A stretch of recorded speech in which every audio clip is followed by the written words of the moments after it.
El pasillo de Borromeo Colmi. Homenaje a Jorge Luis Borges. En su tratado La soledad del Minotauro, Góngora escribe: la incomparable piedra preciosa que yace en un desierto nunca pisado por pie humano y que por designio divino nunca ser pisada por humano alguno, no es real, pues la realidad solo existe donde la conciencia de un ser humano ha creado ese concepto.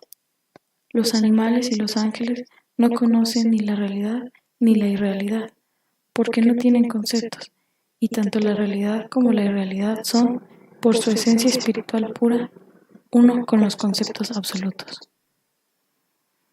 Si entiendo bien esta idea de Góngora, según la cual, para la comprensión de la realidad, se necesita, además de los datos mismos, también la conciencia cognoscitiva que los capte, no ser muy arriesgado concluir que la conciencia de una realidad dada está en función de la consistencia de una conciencia dada. Es cosa sabida que esta última no es igual en todos los seres humanos ni en todos los pueblos. Por lo tanto, podrá suponerse que en diferentes lugares del mundo existen realidades diferentes, incluso que en un mismo lugar puede haber varias realidades. Sería sin duda muy meritorio si un espíritu preclaro se propusiera una geografía de las realidades. ¿Cuántos malentendidos se eliminarían con una obra tal? Quizá la historia que voy a narrar a continuación pueda serle útil a ese futuro topógrafo de la realidad, esa esperanza que me da ánimo para escribirla. Si por lo tanto, dejando a un lado mis escrúpulos, me lanzo a la empresa de describir una de las realidades de Roma, solo una, la del pasillo de Borromeo Colmi, debo advertir que esta ciudad se halla conformada por numerosas realidades autónomas. Nadie hasta ahora ha sido capaz de enumerarlas todas y menos de ordenarlas. Como en un gigantesco vertedero se superponen unas sobre otras, se penetran mutuamente sin perder su propia idiosincrasia. Se acosan y combaten y, aunque pertenecen a diferentes tiempos, están sumamente vivas. En cierto sentido, puede decirse incluso que el tiempo y el espacio tienen una función diferente en cada una de ellas. A veces intercambian pura y simplemente sus papeles. Reconozco que al principio me resultaba muy difícil moverme en este laberinto de realidades con un mínimo de seguridad, sin caer constantemente en una especie de atontamiento existencial. Mi mujer tenía menos dificultades en este sentido, quizá porque las mujeres descansan con mayor firmeza en su propia realidad. Quizá también porque como actriz está acostumbrada por su profesión a cambiar de plano de realidad. En nuestro primer año, cuando acabábamos de instalarnos en las cercanías de la ciudad, nos dedicamos, como es lógico, a visitar todos los monumentos famosos de Roma, museos, catacumbas, edificios, excavaciones, ruinas e iglesias. En el fondo nos animaba a ello lo que anima a todo viajero a este comportamiento: la esperanza de reconocer lo que se conoce ya sobradamente a través de libros y reproducciones y así evitar la verdadera confrontación con el objeto o el tema. Admito que no conseguimos nuestro objetivo. Cuanto más tiempo llevábamos en la ciudad y cuanto mejor la conocíamos, tanto más modestos nos volvíamos en nuestro empeño de comprender la multitud de universos autónomos que la constituían. Empezamos a concentrarnos menos en cada una de estas realidades y por fin nos redujimos a una sola, esperando así captar esa única realidad con nuestra mente. Desde entonces no pasa un solo mes sin que emprendamos con trepidación nuestra expedición a ese milagro arquitectónico que es el pasillo de Borromeo Colmi. De Borromeo Colmi no se sabe más que vivió entre 1573 y 1663, es decir, que cumplió 90 años, que procedía de una familia acomodada y era médico, arquitecto y mago. Su lugar de nacimiento es Palermo, pero parece que se instaló en 1597 en Roma y llevó allí una vida bastante retirada. Raras veces su nombre aparece en documentos o cartas de la época. La única descripción de su aspecto físico se halla en una nota del diario del médico papal Giacobbe de Corleone. Este le describe como un hombre pequeño, delgado, de aspecto saturnino y mirada intensa que parece querer agarrarle a uno. Lacónicamente añade: pronto nos enzarzamos en una discusión sobre cuestiones de medicina. Se conocen dos escritos de la propia mano de Borromeo Colmi. El primero se titula Le Tenebre Divine, Las Tinieblas Divinas, Roma 1601. El único ejemplar existente se conserva en la Biblioteca Vaticana. Se trata de un argumento teológico-filosófico en el que el autor intenta demostrar que Dios, al ser omnipotente y omnisciente, también es omnirresponsable.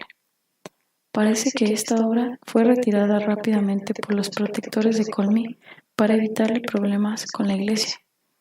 Su otro libro se titula Architectura Infernale e Celeste.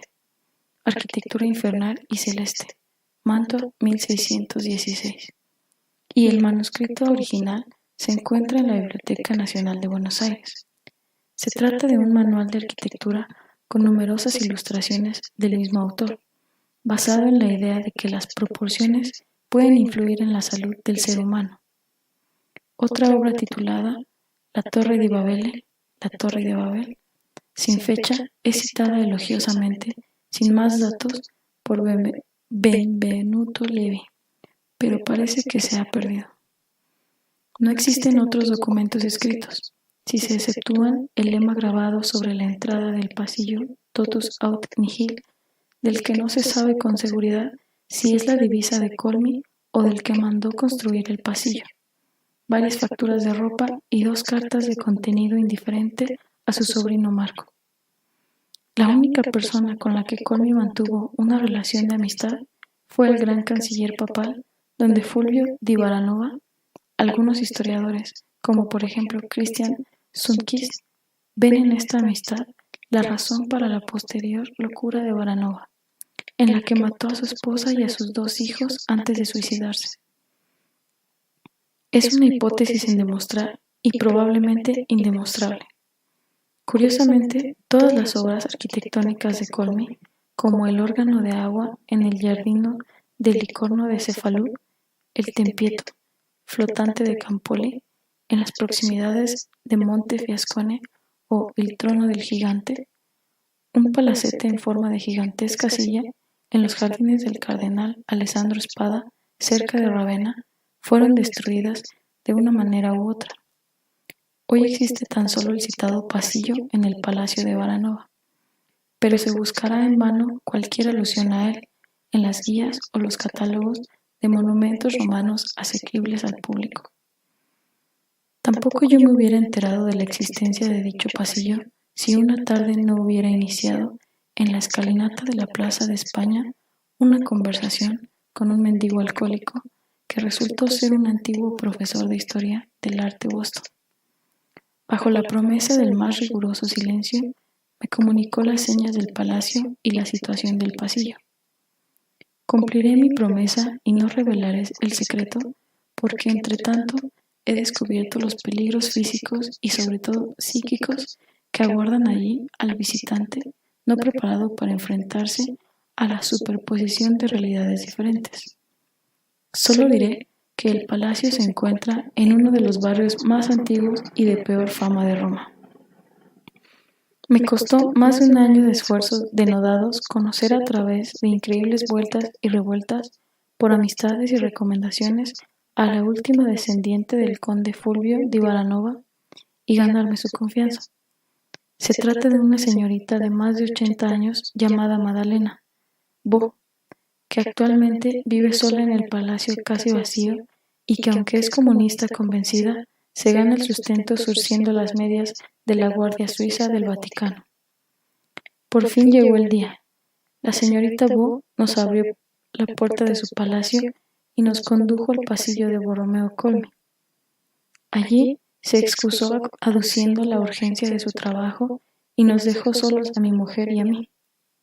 Ante nosotros se abría un pasillo de columnas que, según cálculos superficiales, debía medir 80 o 100 metros, quizá algo más, pues convergía en un punto lejano desde el que un rayo de luz fino como una aguja y verde caía sobre el ojo con luminosidad casi dolorosa. Nosotros, sin embargo, avisados por el profesor de Boston, ya sabíamos que estábamos ante un efecto óptico, o quizá ante algo de más dudoso carácter. El plano del Palacio Baranova mide 42 metros por 37. El edificio está rodeado por sus 4 lados de calles. El pasillo se bifurca dentro del edificio en el ángulo recto de una galería que transcurre a lo largo de la fachada oeste del palacio.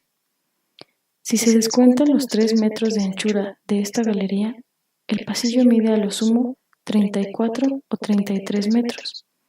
Pero si se tiene en cuenta que al otro lado, es decir, a lo largo de la fachada oriental, transcurre otra galería de 3 metros de anchos, la longitud posible del pasillo se reduce aproximadamente a 30 metros. Desde el lado oriental no hay acceso a él.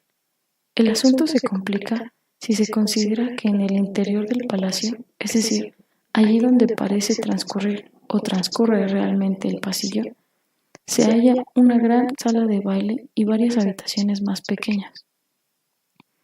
De la impresión de que el citado pasillo no es un artefacto espacial, sino un cuadro extremadamente hábil, o al menos una de esas falsas perspectivas tan características del apogeo del arte manierista. Este no es en absoluto el caso, como pudimos constatar en nuestra primera visita. Mi mujer es sin duda la más valiente de los dos, y así fue la primera en adentrarse por el pasillo, mientras yo permanecí en la entrada siguiéndola con la mirada. Vi cómo, a medida que se alejaba, iba haciéndose más pequeña, como correspondía a la escala, cosa que no hubiera sido posible de tratarse de una falsa perspectiva. Tras unos 30 pasos, mi mujer se volvió, probablemente para hacerme una seña con la mano, pero su mano alzada descendió con lentitud, según pude discernir desde la distancia.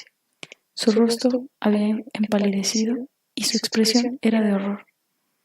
Cuando emprendió el camino de vuelta, me pareció que le costaba trabajo venir hacia mí. ¿Qué has visto?, le pregunté cuando por fin se halló a mi lado. ¿No te sientes bien? Ella sacudió la cabeza y murmuró: Increíble, ve tú mismo y compruébalo. Me adentré titubeando en el pasillo, esperando a cada paso una desagradable sorpresa, mientras mi mujer esperaba en la entrada. Cuando llegué al lugar en el que ella se había parado, yo también me detuve. Miré a mi alrededor sin descubrir nada anómalo. Las columnas a izquierda y derecha eran regulares y tenían el mismo tamaño que las que había a la entrada del pasillo. Me volví hacia mi mujer y me asusté profundamente. Vi una giganta de enormes dimensiones. En dirección hacia ella, las columnas se agrandaban hasta corresponder con su monstruosa altura. Me quedé petrificado, incapaz de hacer el menor movimiento. Por fin la giganta se puso en marcha y vino hacia mí. Sentí cómo los pelos se me ponían de punta y la frente se me cubría de sudor frío. La idea de que en unos instantes sería aplastado bajo las suelas de sus enormes zapatos, como una hormiga, hizo que mis temblorosas piernas cedieran. Me desvanecí. Al recobrar el sentido, mi mujer estaba a mi lado, en sus dimensiones familiares, humedeciéndome el rostro con su colonia. Me puse en pie y, cogidos de la mano, nos dirigimos a la entrada del pasillo que, a medida que nos acercábamos, volvía a su tamaño original. Ese día no hicimos más experimentos. Desde aquel momento hemos estado, naturalmente, dando vueltas a nuestra aventura en el pasillo de Borromeo Colme, dejando a un lado la cuestión de cómo explicar la superposición de las habitaciones interiores y del pasillo. Podemos decir con seguridad que la longitud real de este no es mayor que la del edificio en el que se encuentra. Eso significa que dentro del mismo pasillo todas las medidas disminuyen proporcionalmente, todas, también las del visitante que camina por él. Por lo tanto, al entrar en el pasillo disminuiremos de tamaño, no en apariencia, sino literalmente. Y como al mismo tiempo las columnas que nos rodean disminuyen en la misma medida, No notaremos nada si no volvemos la vista atrás. Cómo el mago y arquitecto Colmy consiguió un efecto tan insólito es una cuestión de importancia secundaria en esta ciudad de realidades autónomas. El problema que nos ocupa a mi mujer y a mí y nos impulsa una y otra vez a nuevas expediciones al pasillo es otro.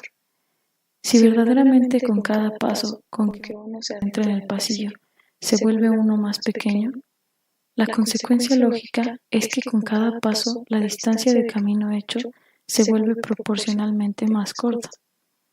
Dicho de otra manera, cuanto más se adentra uno, tanto más lentamente avanza. Y entonces la cuestión se formula así. ¿Es posible alcanzar el otro extremo del pasillo o solo nos podemos aproximar a él infinitamente? Y si fuera posible, ¿a qué mundo conduciría aquella salida? ¿De dónde procede esa extraña luz verde hacia la que nos hemos movido ya tantas veces sin llegar nunca a alcanzarla?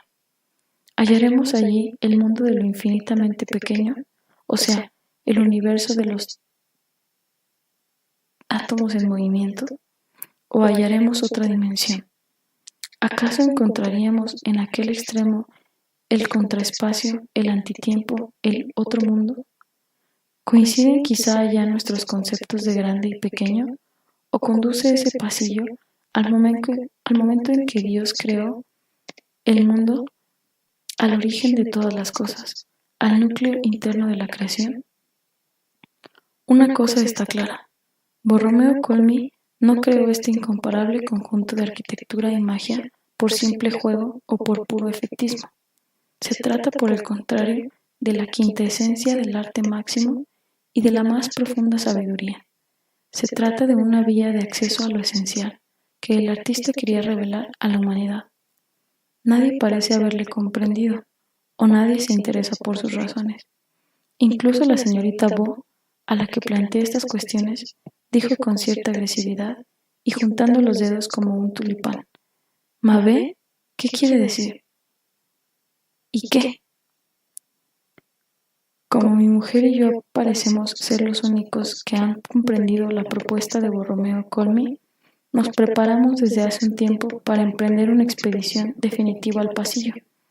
Nuestro equipo será más o menos como el que se necesita para una ascensión al Nanga Parbat.